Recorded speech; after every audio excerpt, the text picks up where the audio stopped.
എന്റെ ഹൃദയത്തിന്റെ ഉടമ. രചന ജാസ്മിൻ കുഞ്ഞോൾ. അവതരണം ഷാഹുൽ മലയിൽ. Editing Faisal C Noonjeri. മുത്തശ്ശനോട് മോളിന്ന് രാവിലെ എന്തൊക്കെയാ പറഞ്ഞ്? ഇത്രയും കാലത്തിനടുക്ക് ഞാനും യശോദ ഇങ്ങനൊരു വാക്കുപോലും അച്ഛനോട് അമ്മയോട് പറഞ്ഞിട്ടില്ല. ഞങ്ങളെന്നല്ല, ഇവിടെ ആരും പറഞ്ഞിട്ടില്ല. നീ പറഞ്ഞോന്ന് ഇതുവരെ ശ്രീഇന്ദ്രനും അറിഞ്ഞിട്ടില്ല. അവരുടെ മുത്തശ്ശനെയും മുത്തശ്ശി ആരെങ്കിലും വേദനിപ്പിച്ചോന്ന് അറിഞ്ഞാൽ പിന്നെ ഇതൊന്നും ആയിരിക്കില്ല ഇവിടുത്തെ അവസ്ഥ. അതുകൊണ്ട് പറയാ, നാളെ മുതൽ മോള് തന്നെ മോളെ നന്നാക്കി എടുക്കണം. രാവിലെ നേരത്തെ എഴുന്നേറ്റ് അടുക്കളയിൽ കയറണം. ഒന്നും ചെയ്തില്ലെങ്കിൽ അതൊരു ഐശ്വര്യ. പിന്നെ അവനെന്തെങ്കിലും പറഞ്ഞാൽ അതൊന്നും വലിയ വിഷയാക്കാതിരിക്കുക. ഇതൊക്കെ ഞാൻ നീ ഇവിടെ വന്നതിൻ്റെ പിറ്റേ ദിവസം തന്നെ പറഞ്ഞതാ. വീണ്ടും പറയാതെ തന്നെ. അല്ലാതെ നീ ഇങ്ങനെ എല്ലാവരോടും തർക്കുത്തരം പറഞ്ഞ് വാശിയും വൈരാഗിയായിട്ട് നടന്നാൽ പിന്നെ നിന്റെ ജീവിതം നിനക്ക് തന്നെ പിടിച്ചാൽ കിട്ടില്ല. ഇപ്പോഴാണെങ്കിൽ എല്ലാവരും പറയുമ്പോഴും നീ കുറച്ച് സ്നേഹത്തോടെയും ക്ഷമയോടെയും പെരുമാറുകയും ചെയ്താൽ നിങ്ങൾ തമ്മിലുള്ള അകലം കുറയും. ഞാനീ പറഞ്ഞൊന്നും ഇനി നീ കേട്ടില്ലെങ്കിൽ, അതിനനുസരിച്ച് പെരുമാറിയില്ലെങ്കിൽ പിന്നെ ഒരിക്കലും അവനോട് ഇതൊക്കെ പറഞ്ഞിട്ട് പോയാൽ അവൻ തിരിഞ്ഞു പോലും നിന്നെ നോക്കില്ല. അമ്മേ മതി, ഇങ്ങനെ ഒരാളുടെ അടിമയായിട്ട് അവർ പറയുന്നത് കേട്ട് ജീവിക്കാൻ എന്നെ കിട്ടില്ല. ശില്പ, പത്മൻ ഞെട്ടിലോടെ വിളിച്ചു. അതെ അമ്മേ, ഇന്നത്തെ കാലത്ത് ആർക്കാരുടെ അടിമയായിട്ട് ജീവിക്കാനൊന്നും കഴിയില്ല. ആര് പറയുന്നതൊക്കെ കേട്ടിട്ട് അവരുടെ ഇഷ്ടത്തിന് വീട്ടിനുള്ളിൽ ഒതുങ്ങിക്കൂടുക, അതൊന്നും നടപ്പുള്ള കാര്യമില്ല അമ്മേ. എല്ലാവർക്കും അവരുടേതായ ഇഷ്ടങ്ങളും താല്പര്യങ്ങളുണ്ട്. അതൊന്നും ആർക്കു വേണ്ടി മാറ്റാനാവില്ല. പിന്നെ ശ്രീയേട്ടൻ്റെ കാര്യം, ശ്രീയേട്ടൻ എനിക്ക് ഒരുപാട് ഇഷ്ടമാണ്. പക്ഷെ ആ ഇഷ്ടം എന്നോട് തിരിച്ച് ശ്രീയേട്ടനില്ല. ശ്രീയേട്ടൻ ഇപ്പോഴും ആ പഴയ ഇഷ്ടമായിട്ട് നടക്കുക. മോളെ, അങ്ങനെയല്ല. അവന് നിന്നെ ഇഷ്ടപ്പെടാനും സ്നേഹിക്കാനും കഴിയണമെങ്കിൽ നീയും അതിനനുസരിച്ച് തിരിച്ചവനോട് പെരുമാറണം. അവനെ അങ്ങനെ ആഗ്രഹിക്കുന്ന ഒരാളാ. അവനെന്നല്ല, ഒരുവിധ ആണുങ്ങൾ അങ്ങനെയാ. അവരുടെ ഇഷ്ടങ്ങൾ കണ്ടാലും ജീവിക്കുന്ന പെൺകുട്ടികളെയാ അവർ ഇഷ്ടപ്പെടുക. പിന്നെ നീ അവൻ്റെ അടിമയായിട്ട് വീട്ടിൽ ഒതുങ്ങിക്കൂടാനെന്ന് അവൻ പറയില്ല. ഇവിടെ ആരും പറയില്ല. ഇത് ജീവിതാ മോളെ. അഭിനയില്ലെന്ന് മോള് ഓർക്കണം. അമ്മേ, അഭിനയിക്കാനെന്ന് എനിക്കും അറിയില്ല. ഞാൻ ഉള്ള അതേപോലെ പറയും. ആരും ഇല്ലാതെ പറഞ്ഞ് സന്തോഷിപ്പിക്കാനും സൂചിപ്പിക്കാൻ എനിക്കറിയില്ല. അതൊക്കെ ആയിക്കോട്ടെ. എന്നാലും ഞാൻ പറഞ്ഞ പോലെ മോളൊന്ന് ചെയ്തു നോക്ക്. അവനെന്തെങ്കിലും വഴക്ക് പറഞ്ഞ് അതിനെതിരായിട്ടൊന്നും പറയാതിരിക്കുക. ക്ഷമയാണ് ഏതൊരു ജീവിതത്തിന്റെ അടിത്തറ, അതുപോലെ വിശ്വാസവും. ആദ്യം നീ പണ്ടത്തെ ഇഷ്ടത്തെ പറഞ്ഞിട്ട് അവനെ ദേഷ്യം പിടിപ്പിക്കാണ്ടിരിക്കുക. ഇപ്പൊ അതൊന്നും അവന്റെ മനസ്സിലില്ല. പൂർണ്ണ മനസ്സോടെ തന്നെയാണ് അവനത് നിന്റെ കഴുത്തിൽ താലി കിട്ടിയത്. ആ മനസ്സിലായിരുന്നെങ്കിൽ നിന്നെ അവന്റെ ഈ റൂമിലേക്ക് പോലും അവൻ കയറ്റില്ല. ഇന്ന് അങ്ങനെയൊന്നും ഉണ്ടായില്ലല്ലോ. ഇപ്പൊ നീ തന്നെയാ അവൻ താഴെ റൂമിലേക്ക് മാറാനുള്ള കാരണങ്ങൾ ഉണ്ടാക്കിയത്. അവനെ അവന്റെ ഇഷ്ടത്തിന് വിടുക. വെറുതെ വഴക്കൂടി നല്ലൊരു ജീവിതം ഇല്ലാതാക്കാൻ ശ്രമിക്കരുത്. കുറച്ചു ദിവസം അങ്ങനെയൊന്ന് നിന്നോക്ക്. അവനാണെങ്കിൽ ആവശ്യത്തിന് മാത്രമേ മറ്റുള്ളവരോട് ദേഷ്യപ്പെടാറുള്ളൂ. വെറുതെ ആരോടും ഒന്നിനും പോവില്ല. അതുകൊണ്ട് നീ അവൻ്റെ അരികിൽ പോയിട്ട് നല്ലോണം സംസാരിക്കുക. ചിലപ്പോൾ അവനെന്തെങ്കിലും പറയും. അതൊന്നും പ്രശ്നമാക്കാണ്ടിരിക്കുക. പിന്നെ നിന്റെ ചേച്ചിയോടുള്ള ഇഷ്ടം. ആദ്യമൊക്കെ കുറച്ചൊരു വിഷമം അവൻ്റെ മനസ്സിൽ ആ കാര്യത്തിലുണ്ടായിരുന്നെങ്കിൽ കൂടി ഇന്ദ്ര നിന്റെ ചേച്ചിയെ താലി കിട്ടിയതോടെ ആ വിഷമവും മാറി. നീ ഒന്ന് നന്നായിട്ട് ആലോചിക്കുക. എന്നിട്ട് സ്വന്തം ജീവിതം തിരിച്ചു പിടിക്കുക. വാശിയും ദേഷ്യവും കാണിച്ചിട്ടല്ല, സ്നേഹം കൊടുത്തിട്ട്. ആള് നോക്കി പറഞ്ഞിട്ട് പത്മ ആൾക്കരികിൽ നിന്ന് എഴുന്നേറ്റു. പത്മം, ഇത്രയും കാലത്തിനിടയിൽ ഒരു മനുഷ്യന്റെ മുമ്പിൽ എത്രത്തോളം താഴാൻ പറ്റുമോ അത്രയും താഴ്മയോടെയാണ് ശില്പക്ക് മുമ്പിൽ കാര്യങ്ങൾ പറഞ്ഞത്. പത്മം പുറത്തേക്ക് ഇറങ്ങിയതും ശില്പ ഒരു പുച്ഛത്തോടെ വാതിലകത്ത് നിന്ന് ചേർത്തടച്ച്. മക്കളെ, ഇന്ന് പോവാതിരുന്നൂടെ? ഇന്നത്തെ ഒരു ദിവസം ഞങ്ങളോടൊപ്പം നിന്നൂടെ? ഭക്ഷണം കഴിച്ചതും ഇന്ദ്രനും മായും പോവാനായി ഒരുങ്ങിയതും മാധവൻ അവരോടായി പറഞ്ഞു. അയ്യോങ്കിൽ പിന്നീട് ഒരിക്കലാവട്ടെ, ഇന്നെന്തായാലും ഇല്ല. മായെക്കുറിച്ചുള്ള തെറ്റിദ്ധാരണകൾ നിങ്ങളുടെ ഉള്ളിൽ നിന്നും മാഞ്ഞു പോയല്ലോ, അതൊരു വലിയ ആശ്വാസമാണ്. അന്ന് ഇവിടുന്ന് പോയത് മുതൽ അങ്കിളിനെ ആന്റിയെ കുറിച്ചുള്ള സങ്കടങ്ങൾ മാത്രമായിരുന്നു മായക്ക് പറയാനുണ്ടായിരുന്നു. ഞങ്ങൾ തമ്മിൽ യുവാത്തിന്റെ പൂർണ്ണ ഉത്തരവാദിത്വം എനിക്ക് മാത്രമാണ്. അതിലൊരു തെറ്റും മായയുടെ ഭാഗത്തില്ല. ആ പ്രശാന്ത്, അവനെ കുറിച്ച് എനിക്ക് നന്നായിട്ട് അറിയാം. ആ പ്രഭാകരന്റെ ആക്സിഡന്റ് പുറകിൽ അവന്റെ കരങ്ങളുണ്ടോ എന്ന് പോലും സംശയമുണ്ട്. ഏയ്, അങ്ങനെയൊക്കെ ഉണ്ടാവും മോനെ? അതെങ്കിൽ സംശയം മാത്രമാണ്, ഉറപ്പില്ല. പുറത്തുനിന്ന് കേൾക്കുന്ന വാർത്തകൾ അങ്ങനെയാ. പറയുമ്പോൾ അങ്കിളുടെ പെങ്ങളുടെ മോനൊക്കെ തന്നെയാ. പക്ഷേ അവനെ കണ്ണുടച്ചങ്ങ് വിശ്വസിക്കണ്ട. ഞാൻ അന്നേനെ അച്ഛനോട് പറഞ്ഞില്ലേ അയാളെ വിശ്വസിക്കരുതെന്ന്. അയാളുടെ ആ ചിരിയും വൃത്തിയിട്ട നോട്ടവും വെറുപ്പ് തോന്നും കാണുമ്പോൾ. അയാളുടെ സ്വഭാവം ഞാൻ പറഞ്ഞപ്പോൾ ആരും വിശ്വസിച്ചില്ല. ശിവ കൂടെ പറഞ്ഞു. മാധവൻ അമ്പരപ്പോടെ നോക്കി. പോട്ടെ മോളെ, അച്ഛൻ അപ്പോഴൊന്നും മനസ്സിലാക്കാൻ പറ്റിയിരുന്നില്ല. മോളെ അങ്ങ് ക്ഷമിച്ചേക്ക്. എന്നാച്ചാ ഞങ്ങൾ ഇറങ്ങട്ടെ, ഒരു ദിവസം നിൽക്കാനായിട്ട് വരാം. എന്നാ മക്കൾ ചെല്ലേ. മോളെ, നീയൊന്ന് വന്നേ. ശോഭ അവളെ പിടിച്ച് അടുക്കള ഭാഗത്തേക്ക് നടന്നു. ഇന്ദ്രമായിയോടും മാധവനോടും കൂടെ സംസാരിച്ച് മുൻവശത്തേക്കും. എന്താ അമ്മേ? അതെ, മോൾക്ക് സുഖം തന്നെയല്ലേ അവിടെ? എൻ്റെ അമ്മ എനിക്ക് സുഖത്തിനൊരു കുറവുമില്ല. ഇന്ദ്രേട്ടൻ അമ്മയ്ക്ക് എന്നെ നല്ല സ്നേഹത്തോടെ തന്നെയാണ് നോക്കുന്നത്. അവിടെ എല്ലാവരും. ശ്രീയേട്ടൻ സ്നേഹിച്ച പെണ്ണാണ് ഞാനെന്ന രീതിയിൽ അവിടെ ആരും എന്നോട് പെരുമാറുന്ന പോലുമില്ല. ഇന്ദ്രേട്ടൻ ഇന്നവരെ ആ കാര്യത്തെക്കുറിച്ച് പറഞ്ഞിട്ട് എന്നെ വേദനിപ്പിക്കാറുമില്ല. എല്ലാം കൊണ്ടും ഞാനവിടെ സന്തോഷത്തോടെ തന്നെയാണ് ജീവിക്കുന്നത്. ആകെയുള്ളൊരു സങ്കടമുള്ളത് ശില്പിയുടെ കാര്യത്തിലാണ്. അവൾ എന്തൊക്കെയാണ് അവിടെ കാണിച്ചു കൂട്ടുന്നതെന്ന് അവൾക്ക് പോലും അറിയില്ല അമ്മ. ഞാൻ അമ്മയോട് പറഞ്ഞില്ലേ അവൾ ഇങ്ങോട്ട് വിളിച്ചു വരുത്തിയിട്ട് നന്നായിട്ട് സംസാരിക്കണം, എത്രയും പെട്ടെന്ന്. ഇല്ലെങ്കിൽ അവളുടെ ജീവിതം എനിക്ക് ഓർക്കാനേ വയ്യ. മോള് വിഷമിക്കേണ്ട, അമ്മ സംസാരിച്ചോളാം. നിങ്ങൾ രണ്ടാളും ആ വീട്ടിൽ സന്തോഷത്തോടെ ജീവിക്കുന്നത് കാണുമ്പോഴാണ് അമ്മയ്ക്കും അച്ഛനും സന്തോഷം. ചേച്ചി മതി, ഇന്ദ്രേട്ടൊപ്പം പോകും കേട്ടോ. വാതിൽക്കൽ ശിവയുടെ വിളി കേട്ടതും ശോഭയുമായും തിരിഞ്ഞു. മോളെ ചേച്ചി പോയി വരാം കേട്ടോ, നീ ഒരു ദിവസം അങ്ങോട്ട് വാ. വരാ ചേച്ചി, ഈ എക്സാം ഒന്ന് കഴിഞ്ഞോട്ടെ എന്നിട്ട് വരാം. ഓക്കെ, നന്നായി പഠിക്കണം. ചേച്ചി ഇവിടെ ഇല്ലെന്ന് കരുതി ഉഴപ്പരുത്. ഇല്ലേ ചേച്ചി, എന്നാ അമ്മേ പോയി വരാം. അമ്മയും ശിവയും ചേർത്ത് പിടിച്ചിട്ടൊരു മുത്തം കൊടുത്തിട്ട് അവൾ സിറ്റ് ഔട്ടിലേക്ക് നടന്നു. ശ്രേയ മഹി പോയി വരാം. അച്ഛനോട് യാത്ര പറഞ്ഞിട്ട് അവരിറങ്ങി അത്രമേൽ സന്തോഷത്തോടെ. എന്താണ് താനിങ്ങനെ ഓർക്കുന്നത്? കാറിൽ കയറിയതും മായ എന്തോ ആലോചനയിലാണെന്ന് കണ്ടതും ഇന്ദ്രൻ അവളെയും നോക്കി. ഒന്നുമില്ല ഇന്ദ്രേട്ടാ, ഞാൻ വീട്ടിലെ കാര്യങ്ങൾ ഓർക്കുകയായിരുന്നു. മനസ്സിലാകെ ഒരു പേടിയായിരുന്നു പോകുമ്പോൾ. വീട്ടിലെല്ലാവരും എങ്ങനെയാവും പെരുമാറുമെന്ന് ഓർത്തിട്ട്. എന്നോട് എങ്ങനെ വേണമെങ്കിലും പെരുമാറിക്കോട്ടെ, അതിലൊരു സങ്കടമില്ല. പക്ഷേ ഇന്ദ്രേട്ടൻ അവിടുന്ന് ആരെങ്കിലും എന്തെങ്കിലും പറഞ്ഞാൽ അതെനിക്ക് സഹിക്കാനാവില്ലായിരുന്നു. അന്ന് തന്നെ ഞാൻ കാരണം ഇന്ദ്രേട്ടനാകെ പ്രയാസം ഉണ്ടായിട്ടെന്ന് എനിക്കറിയാം. ഇനി അതിനെ ആവർത്തിച്ചാൽ അതെനിക്ക് വല്ലാത്ത വിഷമാവും. അതിനങ്ങനെയൊന്നും ഉണ്ടായില്ലല്ലോ പെണ്ണെ, പിന്നെ അതിന് ഈ ടെൻഷൻ. നല്ല സ്നേഹത്തിലല്ലേ അച്ഛനും അമ്മയും പെരുമാറിയത്, കൂടെ മഹിയും. അവന്റെ കാര്യത്തിൽ ചെറിയൊരു സംശയം ഉണ്ടായിരുന്നു, പക്ഷെ അവന് ഞെട്ടിച്ചളഞ്ഞു കേട്ടോ. ശില്പയെ പോലെ അവൻ വീണ്ടും തന്നെ എന്തെങ്കിലും പറയുന്നായിരുന്നു എൻ്റെ പേടി. അതെനിക്കുണ്ടായിരുന്നു. അതേന്ദ്രേട്ടാ, അവരുടെ വിവാഹം അർപ്പിച്ചപ്പോഴാണ് അവൻ എൻ്റെ അടുത്ത് ഇങ്ങനെ ഒരു ദേഷ്യം കാണാൻ തുടങ്ങിയത്. എത്ര ആലോചിച്ചിട്ട് എനിക്ക് അവൻ മനസ്സിലായില്ല. ശില്പ പിന്നെ കുഞ്ഞിലെ അങ്ങനെയാ, എന്തോ ഒരു തരം വാശി. അതിനെയാണല്ലോ അവൾ സ്വന്തം ജീവിതത്തിൽ തീർക്കുന്നത്. നല്ലൊരു ജീവിതം ഇങ്ങനെ കളയാവള്. ഏട്ടനെ ഓർക്കുമ്പോഴാ. സാറില്ല, ഇതിൽ വഴിയുണ്ടാവും. ശ്രീഹരിയുടെ കാര്യം പറഞ്ഞു മായയുടെ മുഖം വാടി. ഇന്ദ്രൻ കാണുകയും ചെയ്തു. താനിങ്ങനെ വിഷമിക്കാൻ പറഞ്ഞില്ല, ശില്പയുടെ കാര്യം പറഞ്ഞപ്പോൾ അങ്ങനെ പറഞ്ഞു പോയതാ. അപ്പോഴും മായയുടെ മുഖം മൂകമായി നിന്നു.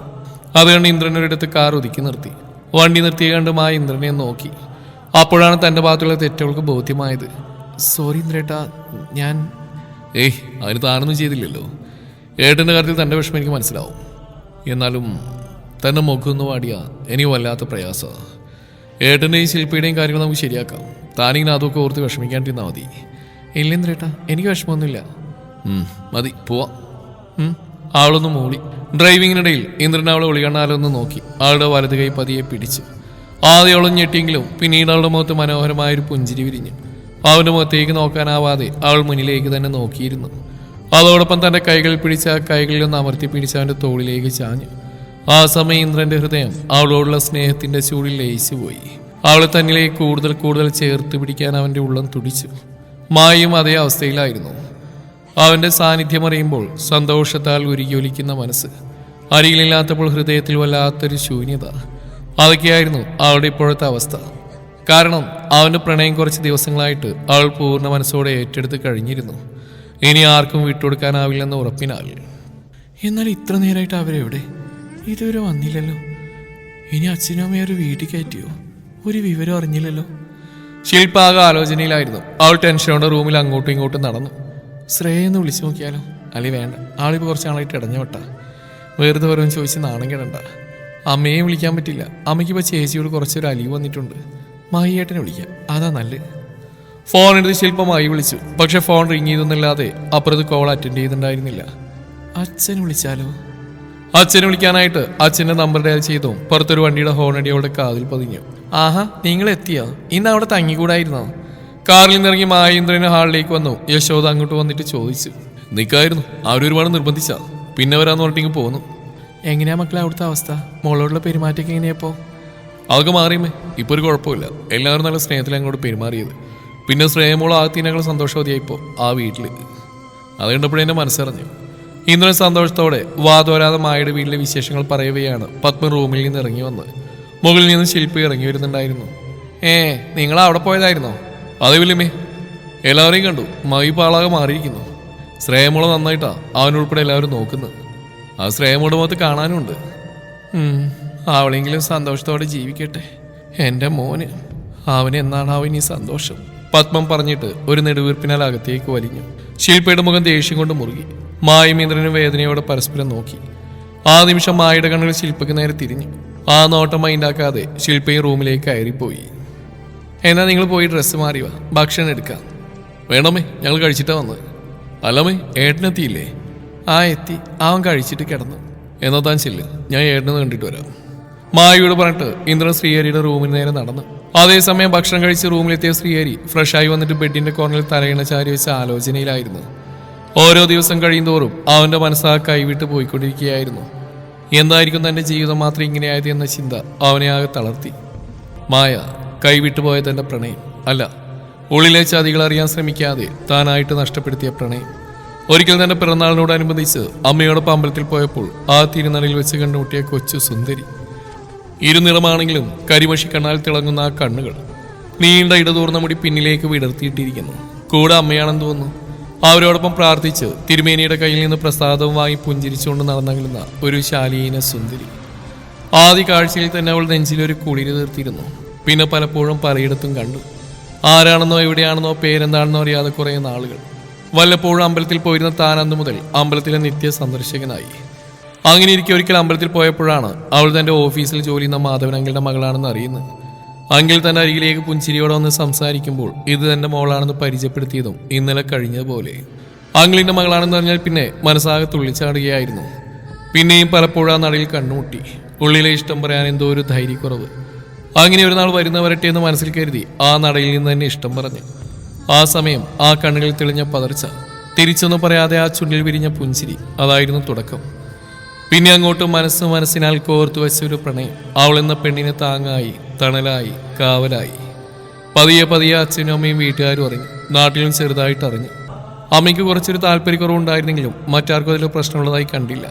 പിന്നീട് ശ്രീമംഗലത്തെ ശ്രീഹരിയുടെ പെണ്ണെന്ന പേരിൽ അവൾ അറിഞ്ഞു തുടങ്ങി. അത് മറ്റുള്ളവരുടെ നാവിൽ നിന്ന് കേൾക്കുമ്പോൾ ഹൃദയത്തിലുണ്ടാവുന്ന അനുഭൂതി അത് പറഞ്ഞറിയിക്കാൻ പോലും പറ്റുന്നവയായിരുന്നില്ല. എത്ര സന്തോഷത്തോടെയാണ് താൻ ആ നാളുകളിൽ കഴിഞ്ഞിരുന്നത്. നിറയെ സ്വപ്നങ്ങളും മോഹങ്ങളും വാനോള ഹൃദയത്തിൽ സ്വരുക്കൂട്ടി ദിനങ്ങൾ ഓരോന്നും തള്ളി നീക്കി. വർഷങ്ങൾ കഴിഞ്ഞു. ആഗ്രഹിച്ചതുപോലെ ഒന്നാവാനുള്ള ദിനങ്ങൾ അടുത്തടുത്തായി വന്നു. പക്ഷെ വിധി മറ്റൊന്നിലേക്ക് തിരിച്ചു. ഏറെ ആഗ്രഹിച്ചിട്ടും സ്വന്തമാക്കാൻ കഴിയാത്ത പ്രണയം അതൊരു നോവ് തന്നെയാണ്. എന്നിരുന്നാലും ആ പ്രണയം തന്നെ ഇന്ദ്രന്റെ കയ്യിൽ ഭദ്രമാണ്. നഷ്ടപ്പെട്ടപ്പോൾ അടക്കാനാവാത്ത വേദന ഉള്ളിൽ ഉണ്ടായിരുന്നെങ്കിലും ഇന്ന് അവരുടെ സ്നേഹവും സന്തോഷവും കാണുമ്പോൾ ഏറ്റവും കൂടുതൽ സന്തോഷിക്കുന്ന ഈ ശ്രീഹരി തന്നെയാണ്. പക്ഷേ അതൊന്നുമല്ല ഇന്ന് തൻ്റെ ഹൃദയത്തെ നോവിക്കുന്നത്. ആ പ്രണയം തൻ്റെ കുറ്റം കൊണ്ട് മാത്രമാണ് നഷ്ടമായത്. അതിലേക്ക് ഇനി തിരിച്ചു പോകാനും ആഗ്രഹമില്ല. പക്ഷേ വിധിയാൽ തനിക്ക് ദൈവം തന്ന ജീവിതത്തിൽ സന്തോഷം കണ്ടെത്താൻ തനിക്കിപ്പോഴും കഴിയുന്നില്ല. ആ ജീവിതം തിരിച്ചു പിടിക്കാൻ ഇനി ഞാനെന്ത് ചെയ്യും? ആലോചിച്ചിട്ട് അവനൊരു തീരുമാനത്തിലെത്താൻ കഴിയുന്നില്ല. എന്തെങ്കിലും വഴിയുണ്ടാക്കിയേ പറ്റുള്ളൂ. അല്ലെങ്കിൽ ഈ ജീവിതം എവിടെ എത്തിപ്പെടാൻ നിലച്ചു പോവും. അവന്റെ ചിന്തകൾ കാടുകയറി സഞ്ചരിച്ചു.